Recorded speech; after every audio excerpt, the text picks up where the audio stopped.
Assalamualaikum warahmatullahi wabarakatuh. Selamat pagi anak-anak. Pagi ini kita akan belajar tentang proses terjadinya hujan, dari uap air hingga butiran yang jatuh. Langsung saja, sebelumnya kalian tahu tidak sih apa itu hujan? Oke, baik. Jadi yang pertama, hujan adalah butiran air dari awan. Hujan adalah proses precipitasi berupa butiran air yang jatuh dari awan ke permukaan bumi. Kedua, sebagai sumber air di kehidupan. Menjadi sumber utama air tawar yang esensial untuk pertanian, sungai, dan seluruh ekosistem di bumi. Yang ketiga, sebagai fenomena siklus air.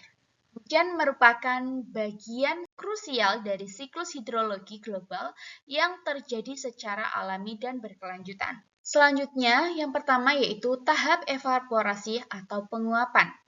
Semua dimulai dengan energi dari matahari yang memicu transisi fase air dari cair menjadi gas. Yang pertama yaitu pemanasan permukaan. Sinar matahari memanaskan badan air seperti laut, sungai, dan danau, meningkatkan suhu permukaan air. Yang kedua yaitu air menjadi uap.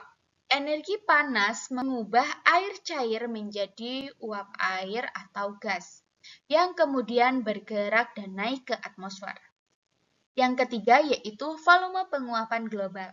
Secara global diperkirakan sekitar 16 juta ton air menguap ke udara setiap detiknya, mengisi atmosfer dengan kelembapan. Selanjutnya adalah ini visualisasi dari evaporasi. Proses matahari memanaskan air laut dan mengirimkan uap air yang tak terlihat di langit. Jadi, matahari akan memanaskan air-air di laut, sungai, dan danau. Lalu air-air tersebut dia akan menguap, dia akan naik ke atmosfer. Selanjutnya, tahap 2 yaitu kondensasi atau pengembunan. Ketika uap air naik dan mencapai ketinggian yang lebih dingin, ia mulai kehilangan energi panasnya.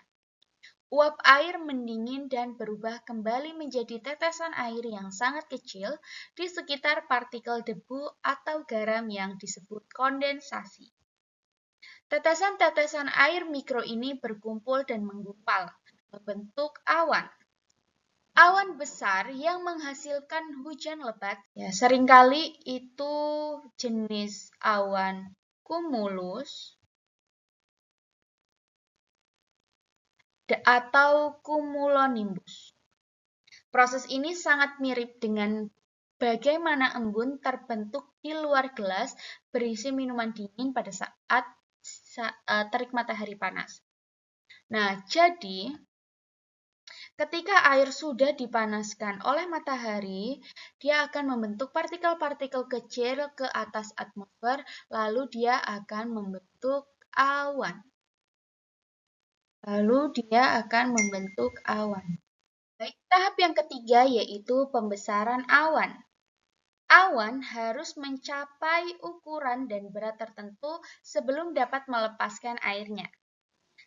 Awan awal, tetesan air kecil bertabrakan dan menggabung, yaitu disebut koalensensi, membuat awan semakin padat. Pergerakan dingin, angin atmosfer mendorong awan yang sangat erat, sehingga air diarahkan ke daerah dengan kondisi tekanan yang mendukung. Yang ketiga, mencapai berat kritis. Awan menjadi sangat berat dan gelap karena kandungan air yang tinggi seperti spons yang penuh terisi. Contohnya kayak seperti spons ya teman-teman. Lanjut. Tahap keempat yaitu presipitasi, yaitu turunnya hujan. Momen ketika gravitasi mengambil alih melepaskan air kembali ke bumi.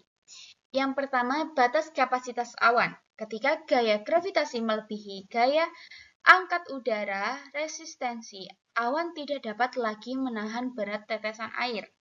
Yang kedua, jatuh ke bumi. Butiran air jatuh ke permukaan bentuk presipitasi dapat berupa hujan cair, salju, atau hujan es, tergantung suhu dan udara di bawahnya. Yang ketiga yaitu pengulangan siklus. Air hujan mengalir kembali ke sungai, danau, dan laut, siap untuk proses evaporasi selanjutnya, melengkapi siklus hidrologi. Mengapa proses hujan itu penting? Hayo. Nah, pertama, hujan adalah pilar keberlanjutan bumi dan fondasi bagi kehidupan manusia ataupun makhluk hidup. Yang pertama, sebagai sumber air bersih. Kedua, keseimbangan ekosistem. Yang ketiga, dukungan industri. Oke, baik anak-anak, apakah sudah paham dengan pembelajaran kita pada hari ini? Kurang lebihnya itu materi tentang proses terjadinya hujan atau siklus terjadinya hujan yang sangat dibutuhkan oleh makhluk hidup di bumi. Sekian dari Ibu. Wassalamualaikum warahmatullahi wabarakatuh.